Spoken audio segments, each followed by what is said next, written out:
недела продолжуваме со таа кратка серија, двонеделна серија која имавме, која сека постапките на Исус. Да чекориме по Исус. Минатава недела зборував на текстот на која Исус беше однесен во пустината и беше искушуван. Имаше три работи за кои Исус се соочи во таа пустина и мораше да одговори на тие искушенија. Првото искушение беше искушение на сетилата. Беше адресирана неговата глад. Ѓаволот му кажа, ако си син Божи, од овие камења направи леб и јади. Зошто да трпиш глад? Пред Исус беше ставен изборот, како што кажавме, на овоземниот леб или небесниот леб. Исус беше искушуван да ги задоволи сетилата и телесните потреби и да ги занемари духовните потреби. Исус го одбра небесниот леб пред земниот. Потоа Исус се соочи со искушението од сатаната на разината на духовноста. Пред Исус беше изборот да го одбере земното царство наместо небесното царство. Тој избор со кој верувам дека секој еден од нас се соочува секој ден.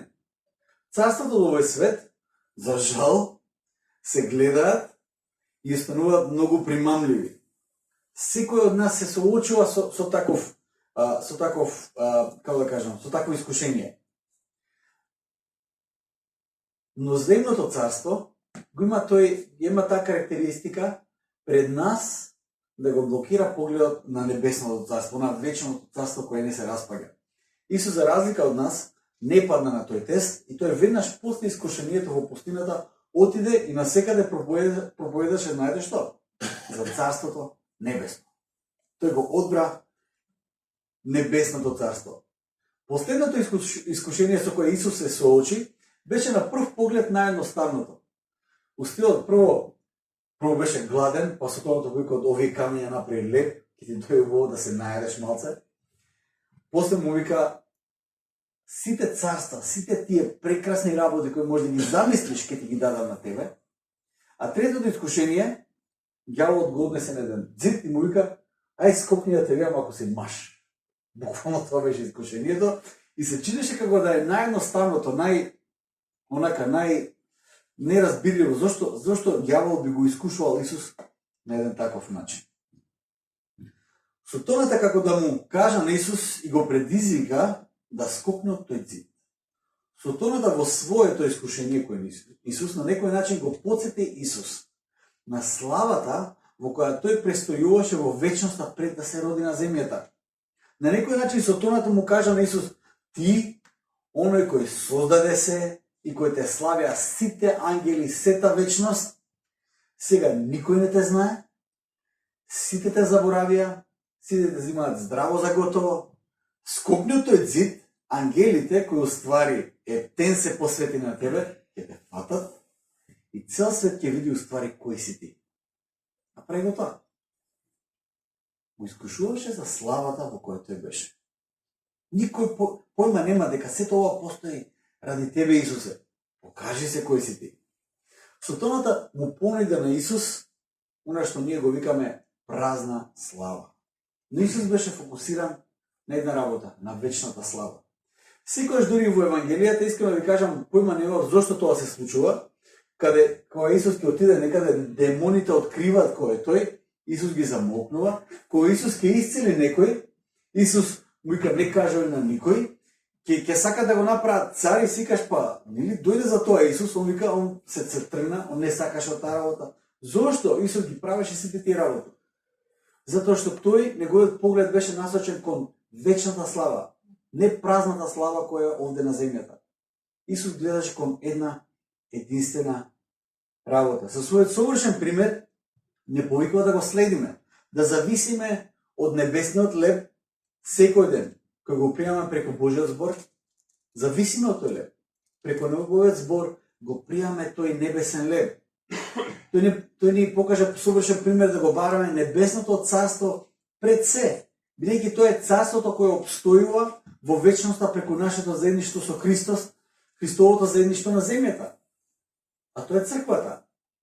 Исус не повикува да го бираме пред се неговото царство и да ја бараме вечната слава преку живот во служба на Бог и на ближниот за слава на Бога. Го следиме Исус чекор по чекор, онака како што ви остави пример. И денес сакам да го следиме во еден многу важен аспект, кој тој ни го покажал, а тоа е неговиот однос со Бог. Неговиот однос со неговиот небесен татко преку еден клучен дел од животот на христијанинот, а тоа е молитвата. На кој начин ние да се молиме? Како да се молиме? Тоа беше прашањето кое го постави еден од апостолите. Денес ќе го читаме тој текст и ќе зборуваме токму на таа тема. Ќе ве замолам да станете, ќе го читаме Лука 11 глава 1 до 13 стих. Тоа е текстот за молитвата Оче наш, кој се надам дека сите многу добро ја знаеме, ама не ја знаеме оваа верзија, пошто ова е малце поразлична верзија. Значи, читаме Оче наш. Вели вака, Лука 11 глава 1 до 13 стих. Еднаш беше тој на едно место и се молеше. Кога престана, еден од неговите ученици му рече: Господи, научи не да се молиме како што ги научи Јован учениците своји. А тој им рече: кога се молите, говорете: Оче наш, кој си на небесата, да се свети името Твое, да дојде царството Твое, лебот нас нашен дај ни го денес и прости ги нашите гревови, зашто и ние самите му ги проштеваме на секој наш должник. И не воведоме во искушение. И им рече: ако некој од вас има пријател и отиде при него на помоќ, па му каже: пријателе, дај ми на заем 3 лева, зашто ми дојде еден пријател од пат и немам што да му принесам, и ако оној одвнатре му одговори и рече: не ме обеспокојувај, портата е веќе затворена и децата се со мене во постела, не можам да станам да ти дадам. Ви велам дека макар и да не стане да му даде затоа што му е пријател, сепак ќе стане заради неговата настојчивост и ќе му даде колку што му треба. И јас ви велам, молете и ќе ви се даде, барајте и ќе најдете, чукајте и ќе ви се отвори. Зашто секој што моли добива, и кој бара наоѓа, и на оној што чука ќе му се отвори. И кој татко меѓу вас, ако синот му побара риба, ќе му даде змија место риба, или ако побара јајце, ќе му даде скорпија. Па така значи, ако вие, кои сте лоши, умеете да им давате добри дарови на чедата своји, колку повеќе небесниот Отец ќе им даде Дух Свети на оние што му бараат. Амин. Амин.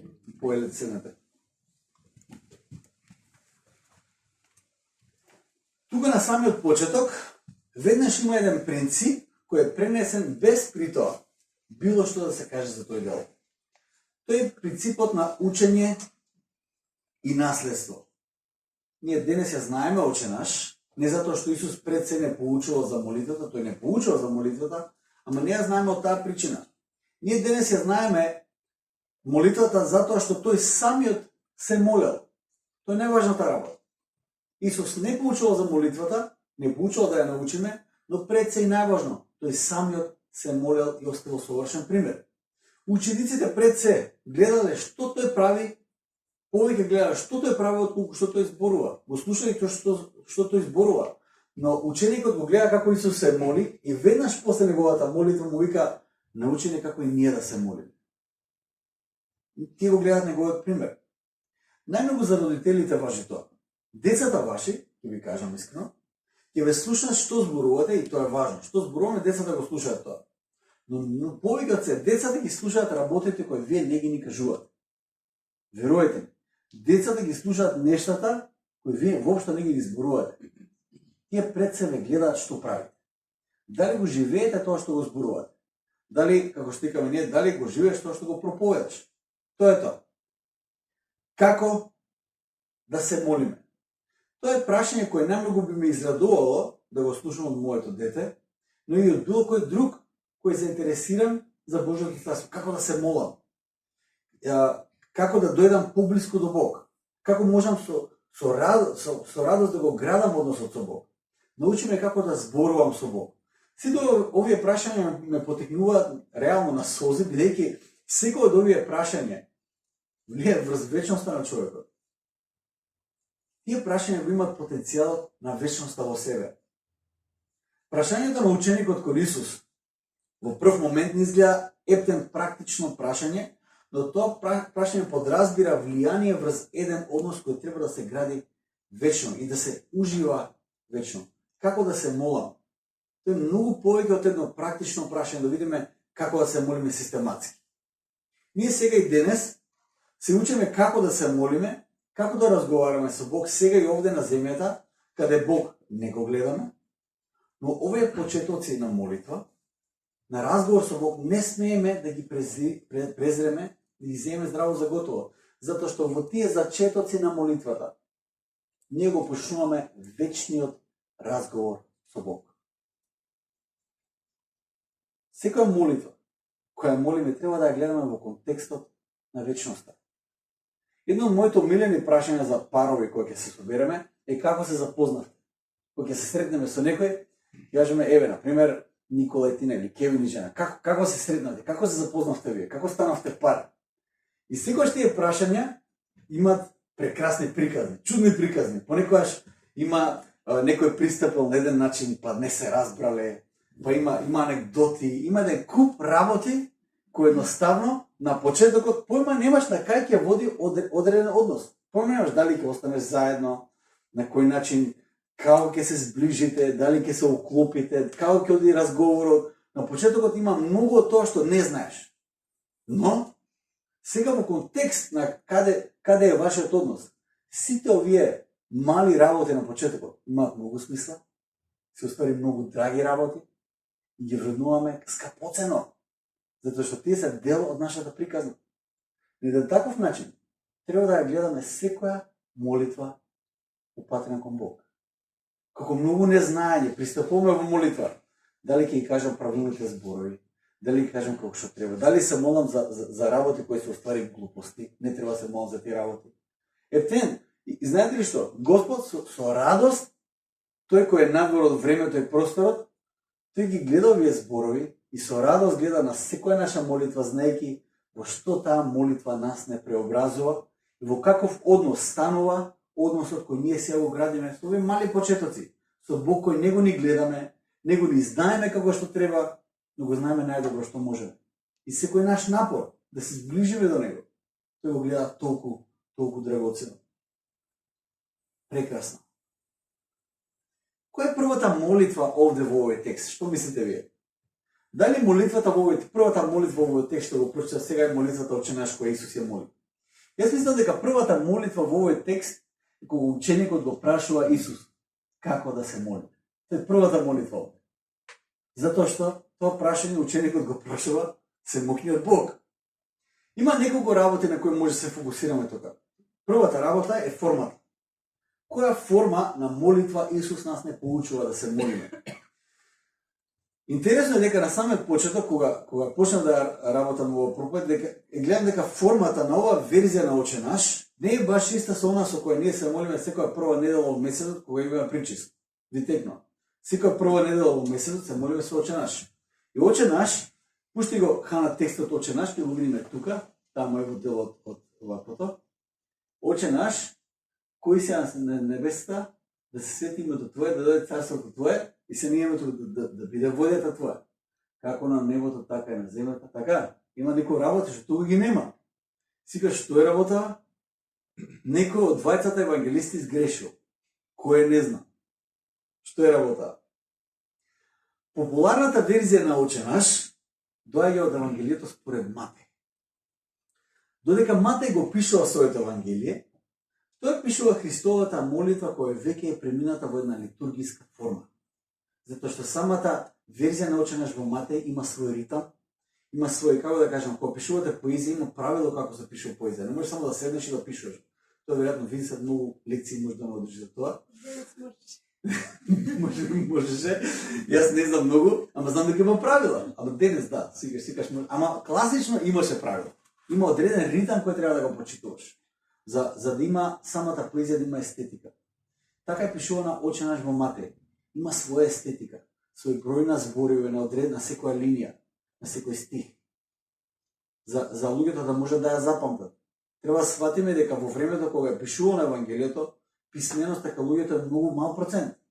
Луѓето повеќе памтеле. И затоа, кога луѓето ги пишувале тие некои најважните доктрини, ги пишувале во форма на песна или поезија, за луѓето да можат да ја запамтат. Така е пишувано и Отче наш, на форма на поезија. Матеј ја запишува таа форма на Отче. Лука, од друга страна, затоа што е доктор и историчар, тој ја пишува најсуровата верзија од молитвата на Христос, Отче наш, најнерафираната верзија од молитвата. Имаме во овој даден текст.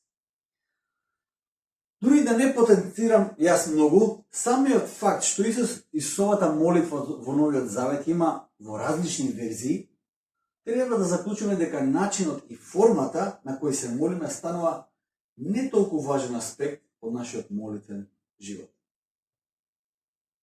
Формата на молитвата може на нас да ни помогне да се фокусираме секако, да се сконцентрираме. Но дали нешто ќе упали кај Бог или не, тоа не зависи од формата. Во која форма ние се молиме. Дали моите зборови се подредени правилно или неправилно, дали седам, дали стојам, дали лежам, има многу повеќе влијание врз мене, отколку влијание врз Бог кој ги слуша нашите зборови. Разбирате? Формата со која јас се молам, не значи дека одредена форма поише пали кај Бог, за да ме слушне, отколку некои други форми. Слушност, Исус во еден друг дел од писмото, кога дава една алегорија или една приказна за две молитви, едната е од фарисеот, кој знаел како се моли правилно, и другата е од цареникот, кој никош во животот не се молел. Исус ја покажува молитвата на фарисеот како света молитва, со одбрани зборови, спомнати добри дела и така натаму. А го имаме цареникот кој не знае ни како да стои за молитва, се чука во гради и вика: Господи, прости ми и така натаму. Исус ги прашува: што мислите, чија молитва беше послушана? Беше послушана таа на цареникот. Не затоа што беше во правилна форма, имаше еден друг елемент кој Господ го бара кај човекот. Тоа е едната работа. Другата работа на која може да се фокусираме е содржината. Дали се молам правилно да го кажам првим тоа што треба да го кажам? Дали почнам со Господи ми треба, знаеш, овој листи што ги има, чек листи, Господи ми треба, ми треба, амин, идемо дале. Дали може би први треба да почнам со благодарност? Дали тоа е трикот? Да почнам со фала ти Господи за ова и да кажам да се фала, па после да кажам што ми треба. Или прво да почнам со славење и обожавање, нели? Господи, ти си свет, Бог и така натаму. После да кажам фала ти Господи се живо, па на крај дури да кажам Боже, тоа ми треба да не заборавам. Дали содржината е трикот за молитвата да биде слушната? Се оптеретуваме со сите овие прашања, одново и одново. И секако дури и во овој контекст, важна е содржината, затоа што Исус ги учи како да се молат, но не затоа што некоја содржина ќе упали кај Бог повеќе отколку некоја друга. Туку содржината на нашата молитва открива многу повеќе за нас и нашата состојба и нашите верувања за тоа кој е Бог, отколку било што друго. Некој кажал вака: ако сакаш да видиш што верува човекот, која е неговата теологија, слушни му ја молитвата. Молитвата открива многу повеќе за твојата теологија, за тоа што ти го веруваш, отколку се што ќе кажеш во животот. Ти можеш да седнеш и сега да дебатираме теолошки колку сакаш. Твојата молитва открива многу. Прво, ако се молиш или не се молиш. Ако не се молиш, ти откриваш дека се зависи од мене. Немам потреба со Бог. А ако се молиш премногу, може па не си ја премногу. Се мислам, ако цело, не знам, да не навливам сега во некои детали, но молитвата открива многу од тоа што ти навистина го веруваш. Често пати кажуваме дека молитвата е двонасочна улица. И тоа има повеќе значење. Првен, молитвата треба да биде разговор со Бог. Разговор со Бог. Разговор со Бог не е јас да кажам тоа што мислам и да се отидам. Тоа е разговор со Бог. Како што ние му зборуваме на Бог, така да очекуваме и тој да ни зборува на нас. Преку молитвата, ние сме отворени да го слушаме Божјиот глас внатре во нашите срца, во нашето битие, длабоко во нашето битие, преку нашите мисли, на начин на кој само Бог може да ни зборува и никој друг во овој свет. Бог има еден посебен начин како Бог на нас ни зборува. Колку повеќе се молиме, колку повеќе го слушаме Божјиот глас, толку полесно ќе го препознаеме Божјиот глас.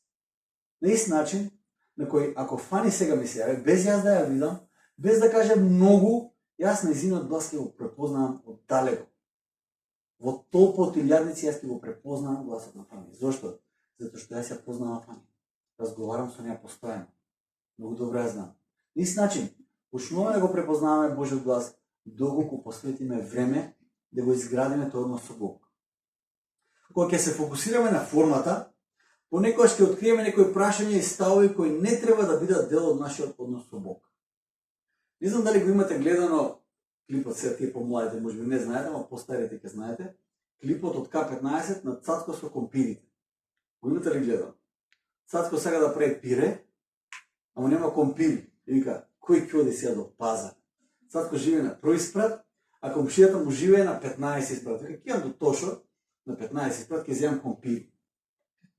Прво, тргнува со легено, со ванглата, што и да е, и на првиот спрат застанува и кака, не е незгодно. Се компири ќе земам од него.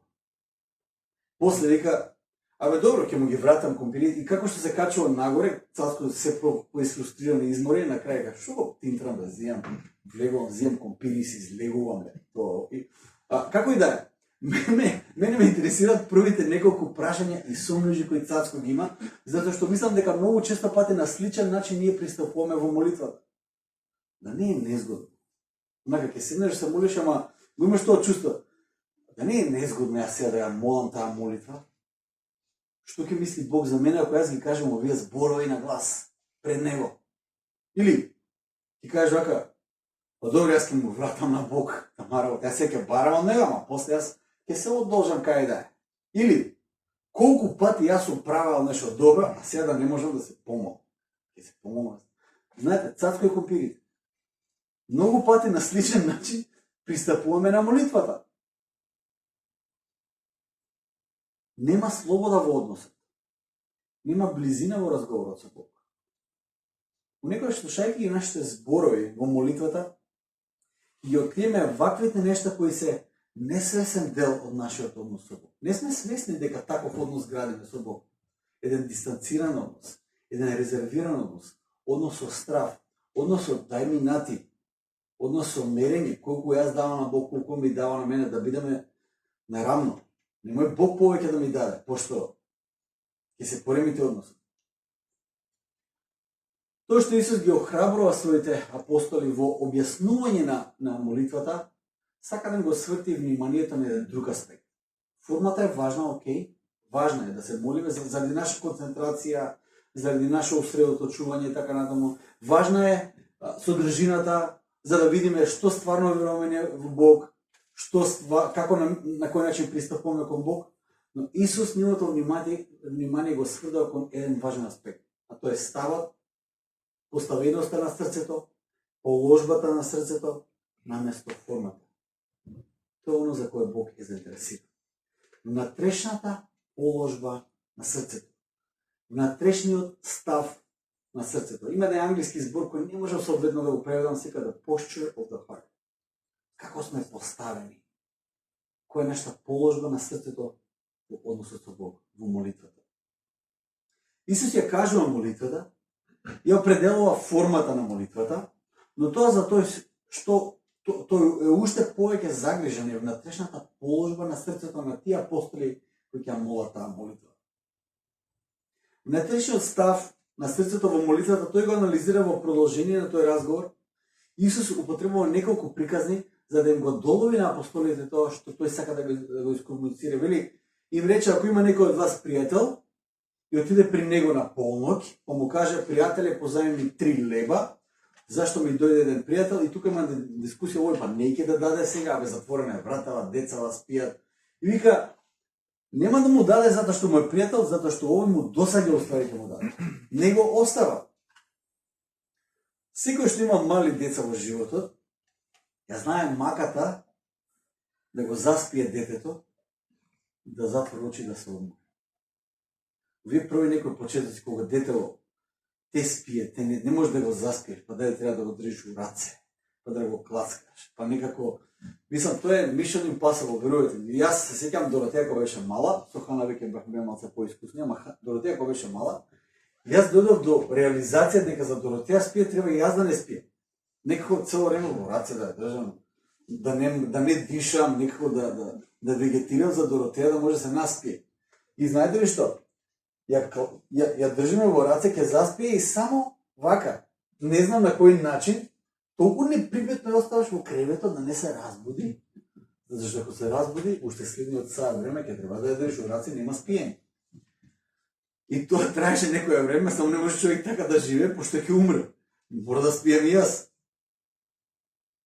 Ако некој од 12:30 вечерта дојде и ми тропа на врата, а јас едва сум ја заспал Доротеја, ќе ми дојат мисли за кој после ќе треба да се кана. Мислам дека таков еден момент имаме тука. Во првиот век, куќата во кој живееле, обично е една или две соби максимум, ама една соба, ама двете соби не е оставил некоја тврда преграда. Тоа може бил некој чаша.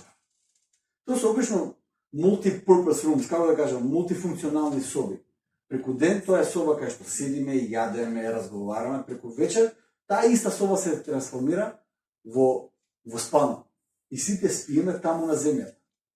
Сега, тропа некој 12:30 саат, вика дај ми леп, човекот со права вика, ја затвориме вратава. Значи јас да излезам да дадам леп, треба во таа темница ништо не гледам, пошто немало тука нели ноќно светло или некоја лампа. Нема таква работа.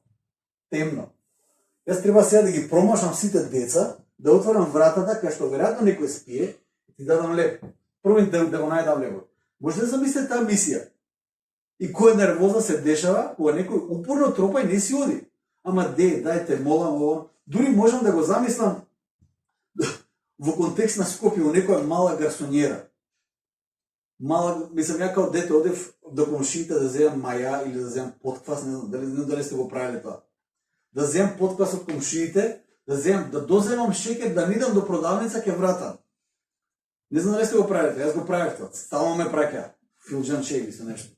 Можам само да замислам приказната во Скопје, во една таква гарсонјеричка, некој мал еднособен стан, со мали деца, во 12:30 вечерта, си ги заспал децата едвај, да се одмориш и ти тропа комшијата, кој стално дозема нешто му фали, има такви комши, стално нешто му фали, дете мола ми снема шеќер, зашто му дошле гости. Први самото тропање на вратата, можноста да ги разбуди децава е опасно по живот за него. Второ, не еднаш и немој прв пат да земе нешто, стално доаѓа нешто зима. Но како што вели Исус, настојчивоста или упорноста ќе те натера да станеш и да му дадеш што и да побара, само за си оди. Настојчивост и упорност во молитвата. Исус не охрабрува да бидеме досадни на Бог и да не се откажуваме лесно. Нема тука да не е незгодно. Исус не го каже, тоа се не го става во контекст. Вели, тропајте, молете, барајте, затоа што тој што бара ќе најде, тој што тропа ќе му се отвори. Молете и ќе ви се даде, барајте и ќе најдете, чукајте и ќе ви се отвори. Јас имам лично проблем да бидам настојчив и упорен во молитвата. Сакам пред Бог да се покажам понекогаш во најдобро светло, не знам дали вие се чувствувате така. Не само тоа, да се покажам во најдобра форма и да му дадам до знање на Бог дека јас сум топ и дека не мора со мене многу да се замара. Пошто јас немам многу потреба. Многу сум културен со Бог. Не знам дали сте вие културни со Бог. Немам честопати храброст да го вознемирам Бог или да барам од него нешто што сметам дека би требало да биде тоа моја одговорност. Настојчивост и упорност во молитвата. Тоа е првата работа. Втората работа во која Исус не поучува преку ова проповед е да ги бараме од Бог најважните и најголемите работи. Господ не повикува да живееме живот на преживување. Господ не повикува да живееме живот во изобилство. И не сме христијани затоа што треба да преживееме колку овде на земјата. Не сме христијани затоа што Господ не повикува да го живееме животот онака како што бил замислен да се живее на самиот почеток, во изобилство, со сета своја полнота, да го живееме таквиот живот, почнувајќи овде на земјата, продолжувајќи во вечноста. Исус вели вака, И кој татко меѓу вас, ако синот му побара риба, ќе му даде земја, змија место риба, или ако побара јајце, ќе му даде скорпија. Па така значи, ако вие кои сте лоши, умеете да им давате добри дарови на чената свој, колку повеќе небесниот Отец ќе им даде Дух Свети на оние што му бараат.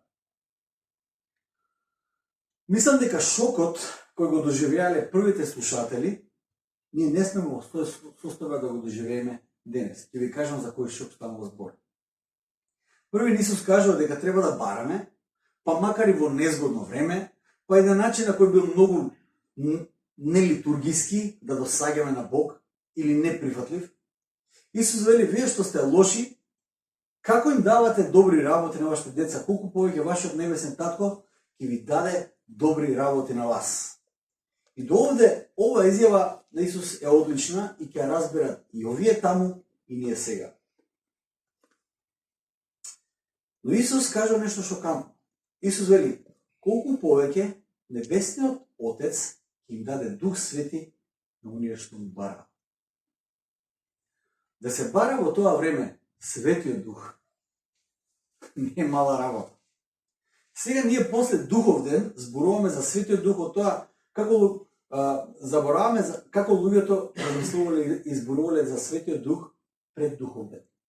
Духов ден е огромен шифт, е голема промена за нас, за ние денеска да може да разбереме подобро. Светиот Дух е за секој еден од нас. Во тогашно време, Светиот Дух, ако го читаме Светото писмо, пред Духов ден, ќе видиме дека Светиот Дух во тоа време е даден, е наменет за посебни луѓе кои се повикани од Бог, кои се повикани за посебна задача, за посебно време и за посебна улога во овој свет.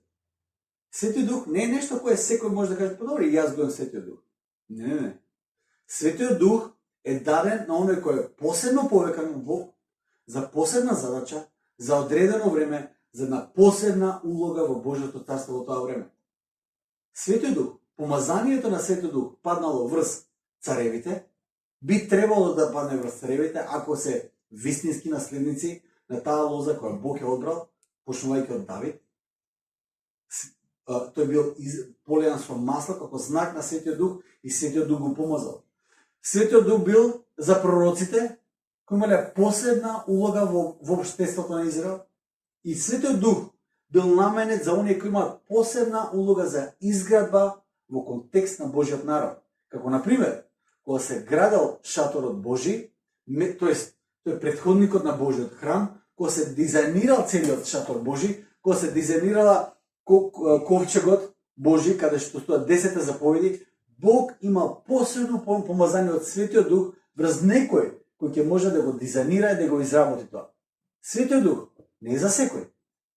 Светиот Дух е само за оној кој има посебна задача за Бог. И Светиот Дух во конечност ќе биде нешто кој ќе биде главен знак на Божиот помазаник, кој ќе дојде и ќе биде новиот цар на Израел, Месијата, тие кои го очекуваа цело време. И сега Исус вика,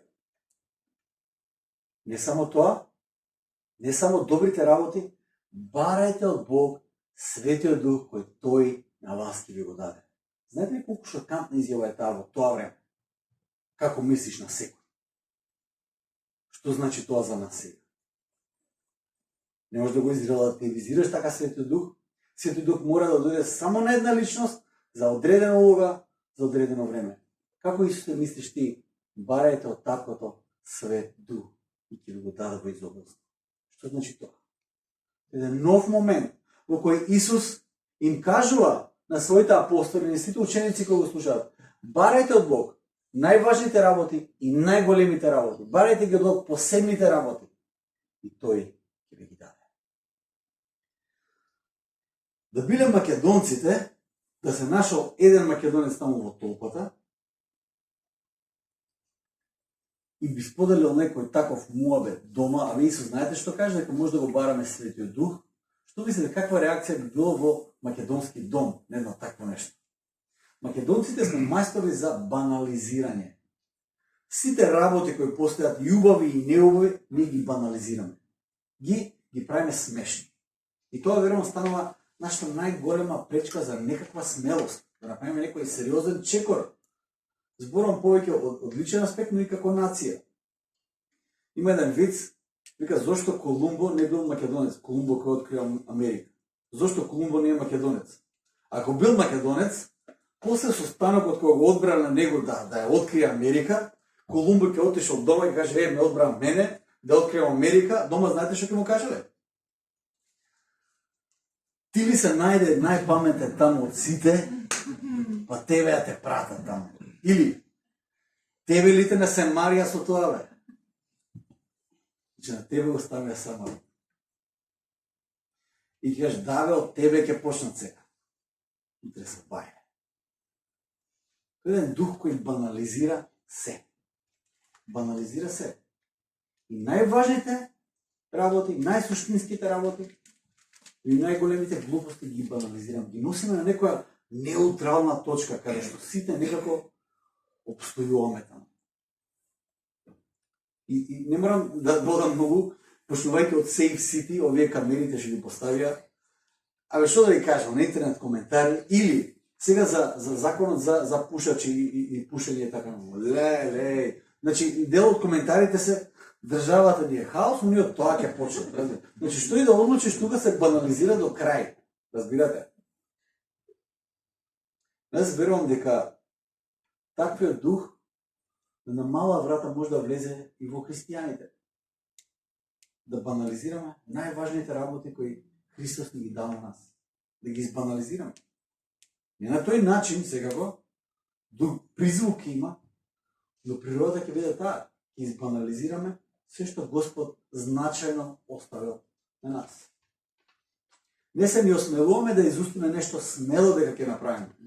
Или да тргнеме во одредена различна насока од толпата.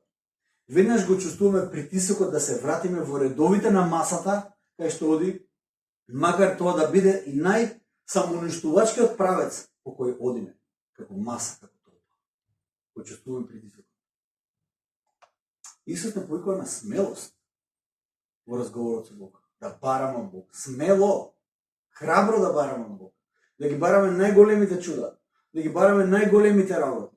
Зошто да не? Јас сакам да поставам се неколку прашања за секој од нас. Да рефлектирате малце внатре. Кој притисок го чувствуваш во твојот однос со Бог од толпата околу тебе? Кој притисок го чувствуваш? Дури понекогаш некој мисли кој ќе ти дојде да кажеш, јас ќе одлучам така да живеам сега, или тој животен правец да го фатам. Веднаш има еден внатрешен глас на толпата кој те преусмерува да каже, не може така ти да живееш, не може по тој правец да фатиш. Не може така. Врати се таму кај што се сите. Кои се тие гласови од толпата кои банализираат се значајно во твојот живот? Кои се тие гласови? Каде се те притиска толпата да се вратиш и да не глумиш лудило? Во кои аспекти си обесхрабрен да бараш нешто смело од Бог? Не се осмелуваш ни да го изустиш тоа, затоа што не знаеш како ќе реагираат другите. Ќе те гледат како некој уфилман, како некој да живее надвор од реалност. Може би се обесхрабрен дури од луѓе од црква. Ти што сметаш дека треба да ти мислат најдобро и треба да те охрабрат уште повеќе. Може би ти си исто така обесхрабрен, да не се занесуваш. Сега сакам да поставам уште друго прашање. А како би изгледала црквата и ефектот на црквата во општеството? Ако јас и ти кои сме црквата, смело бараме големи работи од Бог во молитва, постојано и настојчиво, без да се откажеме. Да застанеме во молитва и да бараме од Господ големи работи и да не се откажуваме. Како би изгледала црквата и како би изгледало општеството? Уште се смееме дека во Македонија има премногу празници. Од 20 декември до отприлика 20 јануари во Македонија малте ни да не се работи. Ние сакаме целта во животот, интересно ни е дека целта на човекот, како ја замислуваме пензијата, некои заслужени работи во животот, од турските серии или од Агата, со сламче уста по оценка како седи цел ден. Тоа ни е сон, да не работиш. Тоест така ги учевме и деца. Учи да не работиш. Така ги учевме деца. Учи, значи земи, учи, седни, учи да не работиш. Пошто ако не учиш, ќе треба да работиш. Така ги учевме деца. Како ние во едно такво општество, како црква, ќе заземе различен став од толпата, од таа река која не води во одреден правец. И кажеме не. Ќе стоиме цврсто, ќе се молиме настојчиво, без да се откажеме и ќе бараме големи работи од Бог. И ќе веруваме дека Господ ќе ги даде тие работи. Има среда ден на молитва, каде што Вале верно постира многу молитви. Јас се надам дека како црква ние стоиме во таа молитва. Ги читаме сите тие пораки. Настојуваме заедно, постојано, без да откажуваме да се молиме во таа молитва. Да стоиме во тоа присуство Божјо, да разговараме и да кажеме на Господ, Господи, дај ми ги тие работи, се молиме и не се откажуваме додека не видиме некаков пробив. Не се откажуваме, макар да бидеме искушувани од сите можни страни, да го чувствуваме притисок од сите можни страни. Не се откажуваме. Господи, дај ни ги тие работи. Дали како црква се молиме на еден таков начин? Или сме народ од еуфорија? У моментов еуфорично ќе кажеме да на мене работи, но после кога ќе треба да продолжиме по тој пат, ќе ни се види тешко и ќе се откажеме. Тој како семето паднато во како? Ќе го загуши како? Или семето падната на плитка почва меѓу камење. На брзина ќе порасне, ама ќе дојде сонцето, ома ќе го исуши толку. Дали семето од Господ паѓа на вистина, на плодна почва во нашето срце и ние растеме наспроти гравитацијата, наспроти сите потешкоти и во одреден момент ќе дадеме плод. Плод доаѓа само ако издржиме до крај. Дали сме настојчиви, дали сме постојни, дали сме упорни во молитвата и уште поважна работа, дали бараме големи работи од Бог. Дали бараме големи работи од Бог. Јас сум тотално неинспириран ако треба да се одржува некое статус кво. Тотално неинспириран. Искрено да ви кажам. Ако треба само нешто се одржува тука. Колку да не замре нешто. Па на тоа ли ќе ја посветиме нашата енергија? За тоа ли ќе го жртвуваме живот? Во тоа ли ја гледаме надежда? Да одржиме некаков статус кво? Да бараме големи работи од Бога. Да бараме Господ да направи пробиви во самите нас, но и во луѓето околу нас. Има една многу убава реченица од Тим Келер, кој читав, може Хана да ја стави таму, вели вака: само дете би се осмелило да го разбуди царот во 3 часот наутро и да побара чаша вода. Само дете би се осмелило такво нешто да направи. Дете оди, го буди царот и вика ми се пие вода. Таков пристап имаме и ние од царот на целото создание. Таков пристап имаме ние. Да го разбудиме ако треба во 3 часот наутро. Да го разбудиме кога е незгодно. Да бараме и луда работа као чаша вода. Го имаме тој пристап кај нашиот Бог. Дали го користиме тој пристап? Дали молитвата ја гледаме како уште една одговорност или навистина пристап до неограничена сила во нашиот живот? Пристап до вечноста, до вечниот Бог, кој не поикува да градиме заедништво со Него. Јас и ти го имаме тој пристап и таа отворена врата кај нашиот небесен цар. Да се молиме за крај.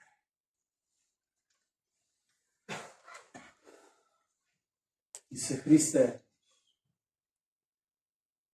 ни поикуваш, Господи, да те следиме Тебе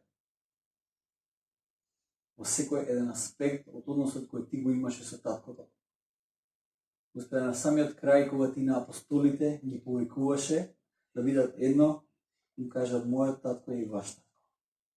Што е да побарате во моје име, ќе ви даде, затоа што сте негови деца. Татко во небесен, Ти благодариме за тоа што Ти не примаш, не прифаќаш, Господи. Не поикуваш да видиме дел од Твоето царство, да видиме дел од Твојот вечен план. Татко во небесен, Те молиме сега, помогни ни да ја видиме таа отворена врата до Тебе, Господи. Господи, настојчиво и упорно да бараме од Тебе, да не се откажуваме, Господи, да бараме големи работи, затоа што, Господи, Ти си вечен Бог, Ти си семоќен Отец. И од Тебе може да бараме големи работи, Господи. Не за наша слава, туку за Твоја слава, Исусе Христе. Составам, Господи, во Твоите раце благословене. Да ни смелост која ни е потребна да пристапиме на еден таков начин и да бараме од Тебе, Господи.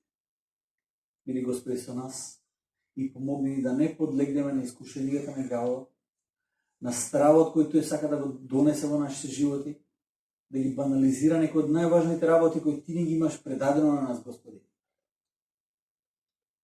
Татко, Ти постојано ме подсетуваш. Нели знаете дека сте храм на Светиот Дух. Светиот Дух живее во нас. Оставам, Господи, Твоите таткови раце. Пристапуваме во Твоето присуство и бараме големи работи. Во името на Таткото, на Синот и на Светиот Дух. Амен. Амен.